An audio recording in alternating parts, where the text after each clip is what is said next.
Bienvenue les amis dans cette nouvelle vidéo concernant la correction des exercices en algorithmique.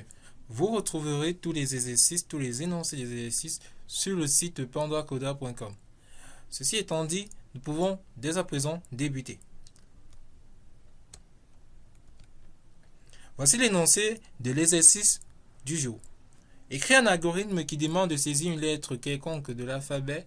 Si la lettre saisie correspond à l'initiale d'un jour de la semaine, il y a affichage suivant, : la lettre L correspond à lundi si la lettre saisie est L par exemple. La lettre M correspond à mardi ou mercredi si c'est le cas de M. Sinon affiché, la lettre A ne correspond à aucun jour de la semaine si c'est le cas de A. Pour cet exercice, l'idée en gros c'est de faire quoi? L'idée, nous savons tous qu'on a 7 jours dans la semaine, lundi, mardi, mercredi, jeudi, vendredi et samedi et dimanche bien sûr.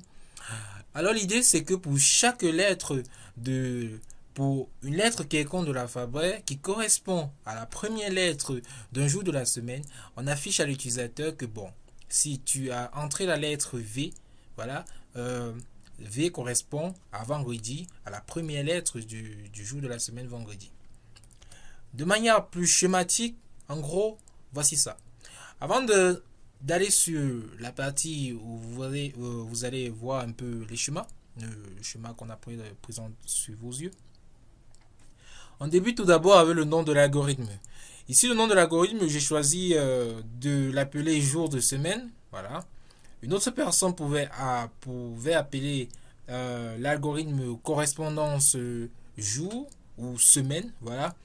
L'idée, c'est que l'algorithme représente de manière claire possible ce que l'algorithme veut réaliser, ce que l'algorithme tente de faire. Étant donné qu'un algorithme est là pour résoudre un problème bien précis. Très bien. Alors, la problématique que j'aimerais soulever dans cet exercice, dans cet énoncé, une problématique du moins ce qu'il faudrait comprendre, car l'idée en fait c'est d'écrire des algorithmes, ok, mais à un moment donné il faut écrire des algorithmes, comme je le dis souvent, des algorithmes soft, des algorithmes élégants qui permettent, voilà, à l'utilisateur de résoudre un problème bien précis. Ok. Dans l'énoncé de l'algorithme, on a dit que la lettre L correspond à lundi si la lettre saisie est grand L. Là, on constate que les caractères ici, les lettres sont en majuscule. Mais imaginez-vous, si l'utilisateur entre petit l, en gros, ce qui se passe, c'est que ça va entrer directement dans le dernier cas, le cas où ça ne correspond à aucun jour de la semaine. Et ça va tout simplement dire, la lettre petit l ne correspond à aucun jour de la semaine. Et c'est ce cas qu'il faut gérer. Du coup, l'idée, c'est de gérer tous les cas, les majuscules comme les minuscules. Et oui, on peut avoir lundi avec un grand L, suivi de, en fait, tout en majuscule, ou lundi tout en minuscule, ou lundi la première lettre en majuscule et le reste en minuscule. Donc c'est cette problématique que je voulais soulever. Donc c'est le cas pour samedi, dimanche, vendredi ou jeudi. Donc c'est ce que je voulais soulever. Très bien. Ce que je voulais aussi soulever, et ils l'ont dit dans l'exercice,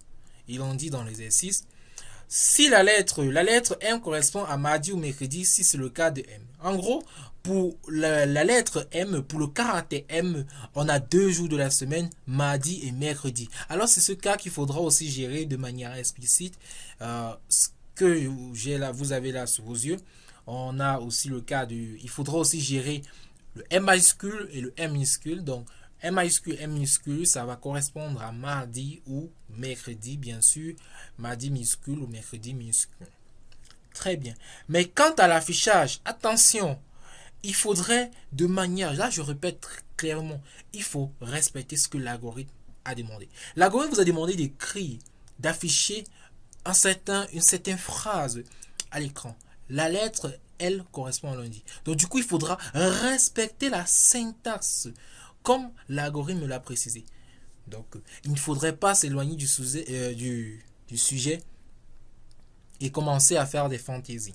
Très bien. Ceci étant dit, on va commencer par se poser la prochaine question après le nom de l'algorithme. Est-ce que nous avons besoin de variables, de constants, de fonctions, de procédures ou de structures. L'idée, c'est que oui, nous avons besoin d'une variable et nous n'avons pas besoin d'autre chose. Bien, nous avons besoin d'une variable qu'on va appeler jour. Mais on va abréger cela en JR. Et quand on va déclarer cette variable de type caractère, je rappelle, on a les entiers, les booléens, les réels et les chaînes de caractères. Mais ici, on veut faire la correspondance entre les lettres. Donc du coup, la variable ne peut être que de type caractère. Très bien. Bien. Ceci étant dit, c'est vrai que la variable JR, elle ne parle pas assez. Une variable, elle doit parler. C'est-à-dire que en regardant seulement le nom de la variable, je dois savoir ce qu'elle va faire, son opération ou ce qu'elle en découle. Mais si le choix de votre variable ne parle pas assez, l'idée c'est de faire quoi? L'idée c'est de préciser avec un commentaire ce que votre variable va réaliser. Pour réaliser un commentaire en algorithmique, c'est CO pour dire commentaire, suivi du commentaire et FCO pour dire fin du commentaire. Ici, le commentaire, on va dire que la variable JR correspond à la première lettre d'un jour de la semaine. Donc JR, c'est la variable de type caractère qui va correspondre à la première lettre d'un jour de la semaine. Utiliser des variables comme A, X, Y, Z, B, C, ce n'est pas très esthétique dans le sens où ces variables-là ne parlent pas assez. Très bien. Nous pouvons entrer maintenant dans la mécanique de notre algorithme, le corps de l'algorithme. Dans le corps de l'algorithme, on a la première instruction écrite pour demander à l'utilisateur d'entrer la lettre correspondant à l'initiale d'un jour de la semaine. Après affichage, l'utilisateur l'utilisateur va entrer le caractère correspondant à l'un des jours de la semaine. Et pour ce faire, on va utiliser l'instruction lire qui va permettre à l'utilisateur d'entrer quelque chose, c'est-à-dire quand l'utilisateur va entrer un caractère, on va le stocker dans la variable adéquate, la variable JR qui est de type caractère. Après maintenant cela, l'idée maintenant, comme j'ai dit tantôt, c'est de faire des tests. On va faire des tests. Des tests et des tests et des tests. On regarde encore ce qui se passe. Si l'utilisateur entre L ou petit l, on lui affiche lundi. Et on affiche lundi sous quel format? Sous le format d'affichage ci-dessous. La lettre L correspond à lundi. Maintenant, vous êtes d'accord avec moi que lorsque nous sommes à la seconde phrase, on dit la lettre M correspond à mardi. Il faut dénoter une chose. À partir d'ici, la lettre,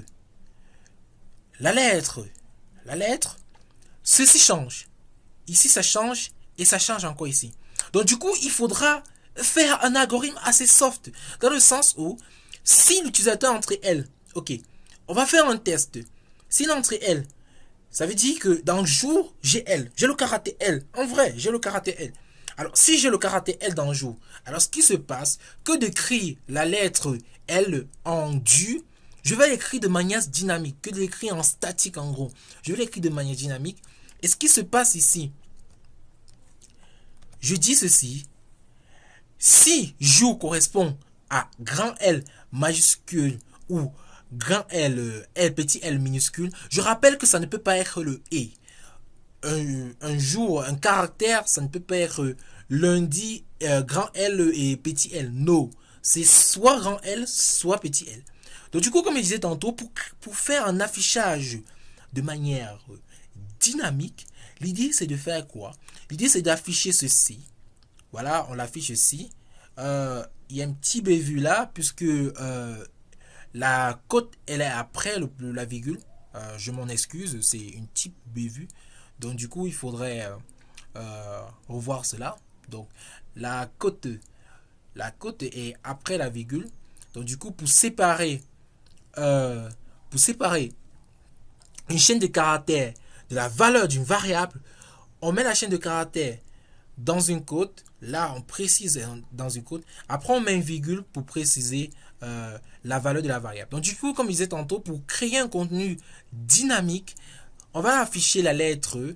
Il y a une cote ici, et suivi d'une virgule et on affiche maintenant la valeur de la variable. Et quand on affiche la valeur de la variable, on met une virgule, on met une côte et on termine avec la suite. Et on dit correspond à lundi. Et ce qui se passe, on va faire un autre si ici. Et je rappelle que les si se succèdent. C'est une suite de tests. Si jour correspond pas à L, alors si le jour ne correspond pas à L, ce que je fais c'est quoi? Je teste si le jour correspond à M, grand M ou petit m. De même, si le jour ne correspond pas à grand M ou petit m, je teste si le jour correspond à grand J ou petit j. De même, si le jour ne correspond pas à grand J ou petit j, je teste si le jour correspond à grand V ou petit v.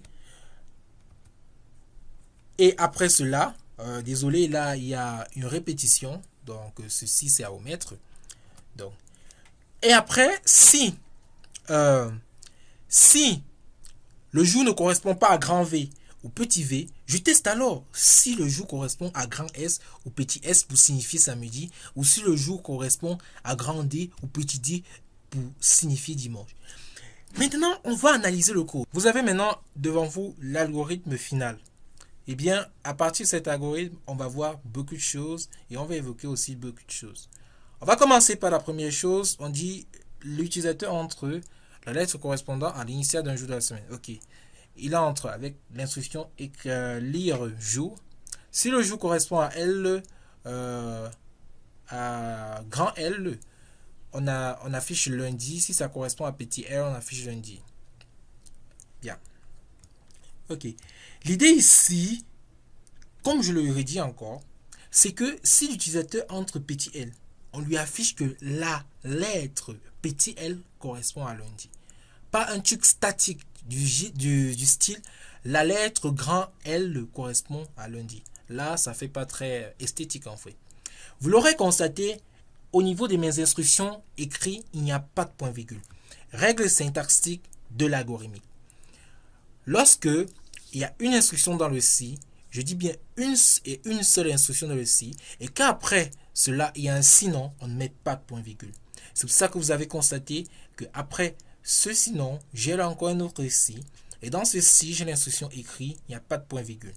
J'ai un autre sinon, j'ai un si, et dans ce si, il y a une instruction écrite, il n'y a pas de point-virgule. Un autre sinon, ainsi de suite, ainsi de suite. Jusqu'à arriver à l'alternative totale. L'alternative où si l'utilisateur entre X, Y, Z, W, T, ça ne correspond à aucun jour de la semaine. Donc, si les 7 tests, si les 7 tests-ci ne sont pas respectés, du coup, on tombe dans l'alternative qui va correspondre à n'importe quelle lettre de l'alphabet. Bien maintenant, vous avez vu comment mon code est indacté. Mon code est joli à voir. Pour ma part, le code est assez beau. Ce que j'ai fait là, c'est quoi? C'est l'indentation. J'ai indenté mon code pour qu'il soit plus lisible, pour qu'il soit plus élégant. Après chaque si, je ferme avec un fin si. Ce qu'on a vu lors de la première vidéo. Je ferme là avec un fin si. Le nombre de fins si va correspondre au nombre de si qu'on a, le nombre de conditions qu'on a eu à effectuer. Donc ici, vous constatez bien avec moi qu'on a 6 fins si et qui correspondent chacun à un si. Voici la fermeture du premier fin si, la fermeture du si, la fermeture du premier si le plus interne, celui qui est moyennement interne, jusqu'à arriver au si de départ. Donc les amis, servez-vous de tout ce qu'on a appris là, que ce soit l'indentation de code, la réflexion algorithmique, pour écrire des algorithmes encore plus soft que celui-ci. Et il est bien possible d'écrire un autre algorithme pour cet exercice en utilisant généralement les KTFO. C'est l'équivalent en langage de programmation du switch case. Bien. Je pense que si vous êtes d'accord, ça dépendra bien sûr de vous et vous pouvez me le dire en commentaire. Si vous voulez que je fasse en fait une seconde version de cet exercice avec une autre syntaxe, une autre structure que le si, que les structures conditionnelles en fait. Donc, je tenais aussi à préciser qu'un algorithme se termine toujours par un point. Donc là, on a la fin et on a le point. Bien, les amis, c'était tout pour cette vidéo. Merci d'avoir pris la peine de regarder cette vidéo et je félicite tous ceux qui ont eu la possibilité de résoudre l'exercice tout comme moi ou sensiblement. Et les amis, on se retrouve dans la prochaine vidéo. Si vous avez aimé cette vidéo, si vous avez aimé ce contenu, n'hésitez pas à partager ceci pour permettre à l'algorithme, oui, l'algorithme YouTube de proposer cette vidéo à vos amis qui sont à la recherche aussi de cette correction ou à certains d'entre vous qui aimeraient s'exercer en algorithme. Merci les amis et à très bientôt.